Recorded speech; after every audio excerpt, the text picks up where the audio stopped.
feels disappointing and perhaps maybe out of hell? And I think that's like one of the hardest questions that we have to ask ourselves each and every day. And just people in extremely difficult situations, or people simply living, normal, average lives. And so on here, this is Dr. Viktor Frankl. He was a Jew who survived the Holocaust. And he said in his book, Man's Search for Meaning, that everything can be taken from a man but one thing, the last of the human freedoms. To choose one's attitude in any given set of circumstances, one's own way. And what Frankl realized during the Holocaust is that the Jews that usually made it out were those who had a mindset in which they decided that they were going to make it out. And so what separated those who died and those who survived was not how much food they had or how good their immune systems were necessarily, but how strong their will were, how strong their attitude was towards the environment. And so today I want to talk to you about REBT, Rational Emotive Behavior Therapy. This is Dr. Albert Ellis. He's the creator of this psychotherapy. And to sum it up in this quote that he said, I got this on azquotes.com. He said, reality is not so much what happens to us, rather it is how we think about those events and create the reality we experience in a very real sense. This means that we create the reality in which we live. And so I learned about this in Dr. Aubrey's psychological counseling class. And today I'm going to talk to you about how when we identify irrational and self-defeating beliefs, question them, and replace them with new and affirming beliefs that make sense, and then seek to renew those beliefs in daily tasks that we can overcome difficult situations. And so the first part of this is a person must be able to do self-examination on themselves. They need to understand the process that they go through, so whenever they encounter a specific person or situation, that they automatically begin to have these illogical beliefs about them, and that can create immature or wrongful emotional responses and therefore wrongful behavioral responses. And so understanding that process is absolutely necessary.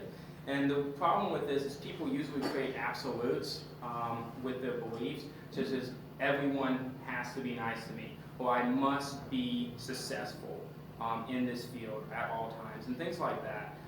These types of beliefs usually revolve around like must and should and things like that. And these can often leave people feeling helpless or self-defeat because when they don't meet these unrealistic expectations or beliefs, then they can feel disappointment in themselves.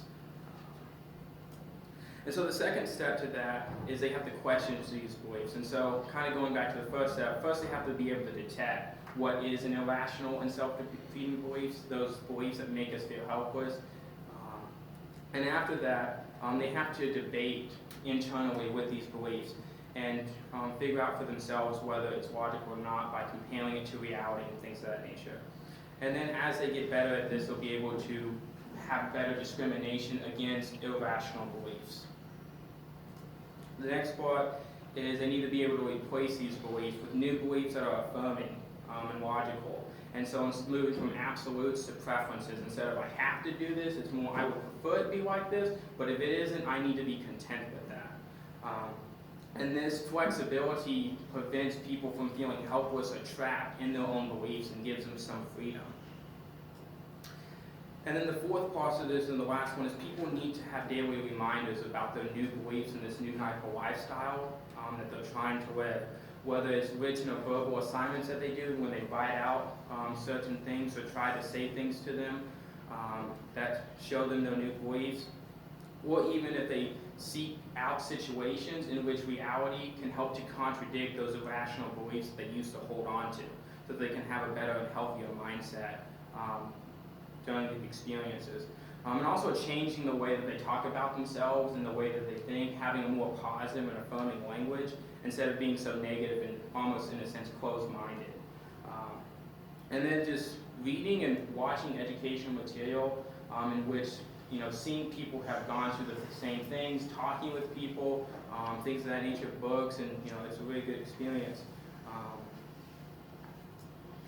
And so with that, a demonstrated the purpose that REBT, rational motive behavior therapy, can have in a person's life.